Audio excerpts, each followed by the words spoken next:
Saudi সরকার একটা নতুন নিয়ম চালু করছে, সেটা হচ্ছে আপনি যদি বর্তমানে সৌদি আরব যেতে চান তাহলে আপনাকে অবশ্যই তাকামুল সার্টিফিকেট অর্জন করতে হবে। যদি আপনার সেই তাকামুল সার্টিফিকেট না থাকে তাহলে আপনি কখনোই সৌদি আরবে ঢুকতে পারবেন না। এটা হচ্ছে সৌদি সরকারের নতুন নিয়ম। তাকামুল সার্টিফিকেট কি?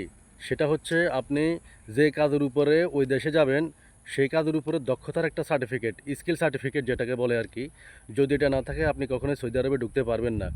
এটা করতে হলে আপনাকে কয়েকটা বিভাগ, কয়েকটা জেলায় যেতে হবে। আমাদের লক্ষ্মীপুরে কিন্তু এটা এখনও চালু হয় নাই। তবে এটা যদি আপনি পরীক্ষা দিয়ে পাশ করেন সেক্ষেত্রে আপনি সার্টিফিকেটটা পেতে পারেন। এটা সরকারি খরচ $50, বাংলার প্রায় ৮,০০০ টাকার মতো। আপনি পরীক্ষা দিয়ে পাশ করে তারপর সার্টিফিকেটটা অর্জন করতে হবে। যে অ্যাম্বাসিতে আপনারা কাজ করবেন ওই অ্যাম্বাসির সাথে কথা বললে ওরা ব্যবস্থা করে দেবে। সেক্ষেত্রে হয়তো 20 থেকে 30 হাজার টাকার উপরে যেতে পারে।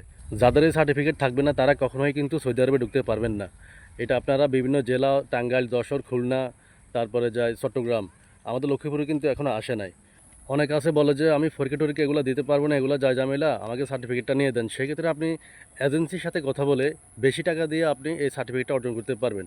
যারা খাদ্যামার কাছে যাবেন, মরুভূমির কাজে যাবেন, কৃষিকাজে যাবেন, অথবা মালিকের প্রাইভেট গাড়ি চালাবেন, হাউস ড্রাইভার আর কি, তাদের ক্ষেত্রে কিন্তু এই সার্টিফিকেট লাগবে না।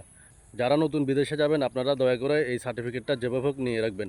সেটা এজেন্সির মাধ্যমে হোক অথবা পরীক্ষা দিয়ে পাশ করে হোক, আপনারা এই সার্টিফিকেটটা নিয়ে রাখবেন।